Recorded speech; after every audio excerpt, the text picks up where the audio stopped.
Parker stood at the crystalline gates of the Zintharian palace, his worn boots barely making a sound against the luminescent floor.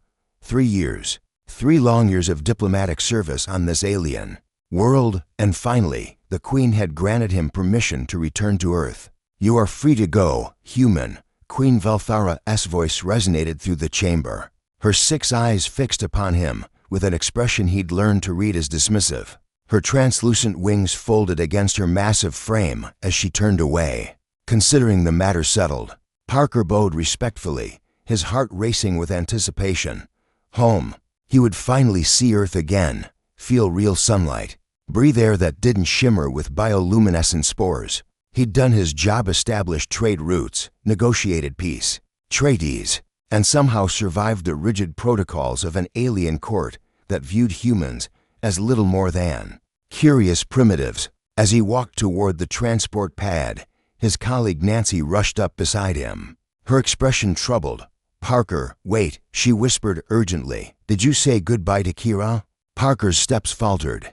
Kira, the Queen's youngest offspring, barely 3 cycles old by Zintharian standards. The little alien child had attached herself to Parker from his first week at the palace, following him through corridors, asking endless questions about Earth in her clicking musical language. "The Queen made it clear I should leave immediately," Parker replied, though guilt gnawed at his chest. "I can't risk." Parker, the cry echoed through the palace halls, unmistakably young, unmistakably desperate. Both humans turned to see a small figure sprinting toward them, Kira, her developing wings fluttering uselessly as she ran on 4 legs, her large eyes glistening with what Parker had learned to recognize as tears. "Parker, wait, please." Kira's translator device crackled as she skidded to a halt before him, her small chest heaving. "You didn't say goodbye." Behind her, the Queen emerged from the throne room, her expression unreadable. The royal guards tensed, hands moving to their plasma weapons. Nancy grabbed Parker's arm in warning. Parker knelt down, bringing himself to Kira's eye level. The child launched herself at him, her alien features pressed against his shoulder in what he'd taught her was called a hug. "I'm sorry, little one," Parker said softly, his voice thick.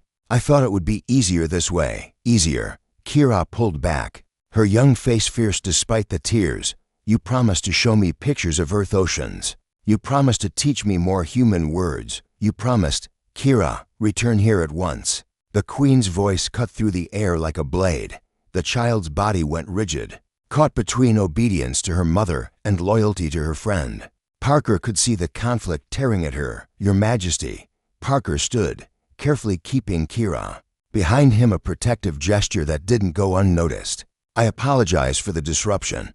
You should have done many things, human."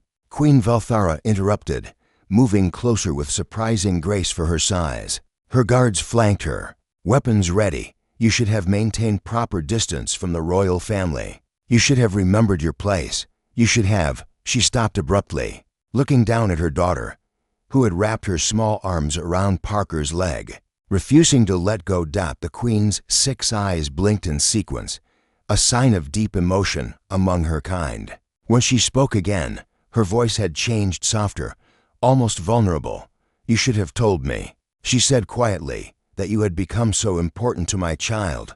Nancy stepped forward cautiously. "Your Majesty, if I may speak." Parker has been nothing but respectful. He's taught Kira about human culture, shared stories, helped her understand that there are beings in this universe who will value her mind over her royal blood. The Queen finished, helped her understand kindness that expects nothing in return, helped her understand friendship. Parker met the Queen's gaze, seeing her clearly for perhaps the first time, not a dismissive ruler, but a mother watching her child learn lessons she could never teach. "When you arrived, human, I saw you as a tool useful for trade, nothing more," Queen Velthara continued.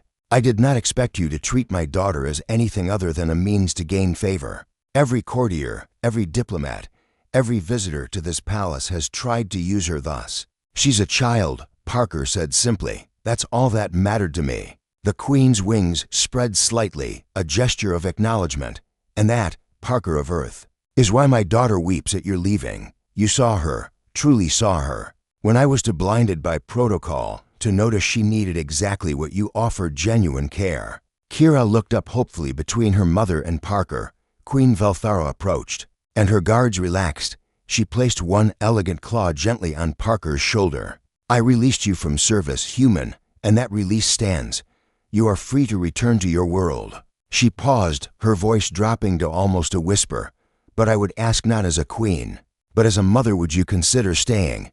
Not as a diplomat, but as what you have already become, Kira's teacher, her friend, her bridge to understanding a universe larger than this palace. Nancy's sharp intake of breath was audible. Such a request from the notoriously proud Zintharian queen was unprecedented. Parker looked down at Kira, whose large eyes held a hope that transcended species. He thought of Earth, of home, of everything he'd been dreaming of for 3 years.